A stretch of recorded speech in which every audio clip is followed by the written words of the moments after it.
Hi, my name is Sarah Alderson and I'm a young adult author. I'm the author of Hunting Lila and Losing Lila and Fated and The Sound and my new book Out of Control. But I also write new adult fiction under the name Mila Gray for Pan Macmillan. And my new book, Come Back to Me, is out in June. And I'm going to read the opening chapter.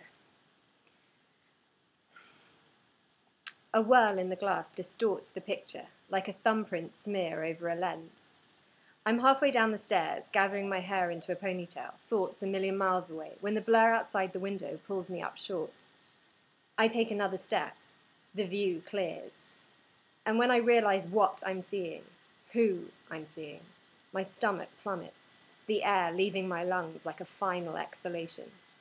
My arms fall slowly to my sides. My brain fights my body's instinct to turn and run back upstairs, to tear into the bathroom and lock the door. I'm frozen.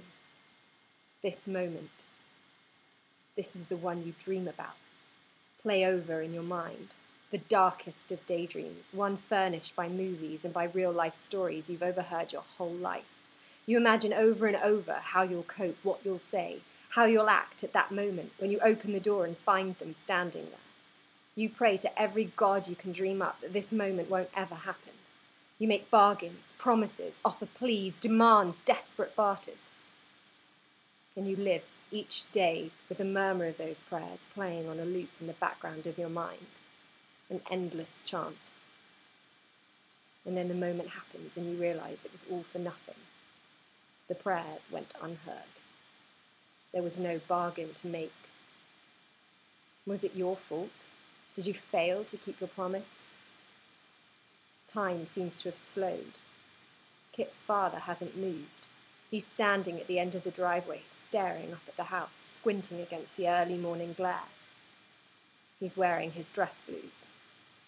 It's that fact which registered before all else, which told me all I needed to know.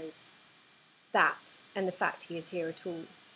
Kit's father has never once been to the house. There is only one reason why he would ever come. He hasn't taken a step, and I will him not to.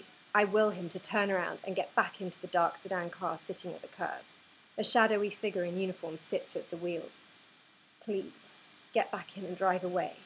I start making futile bargains again with some nameless god. If he gets back in the car and drives away, I'll do anything. But he doesn't. He takes a step heading down the driveway towards the house.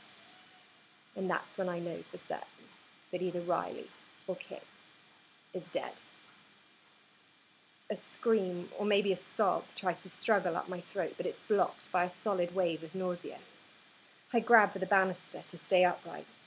Who? Which one? My brother or my boyfriend? Oh God.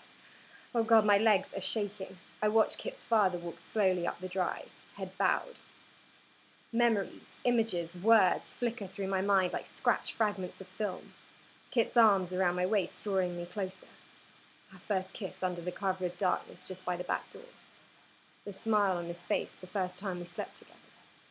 The blue of his eyes lit up by the sparks from a Chinese lantern. The fierceness in his voice when he told me he was going to love me forever. Come back to me. It was the very last thing I said to him. Come back to me. Always. The very last thing he said to me. So that's the opening. I hope that gives you a nice little taste for the rest of the book. I really enjoyed writing it. It was so much fun. And it's a little different from my young adult in that my young adults are all thrillers. And this one is just purely romance, heartbreak, loss. It's sort of about families, friendships, first love. Anyway, yeah, it's out in June. It's remember, it's under the name Mila Gray, not Sarah Alderson. And yeah, thanks for listening.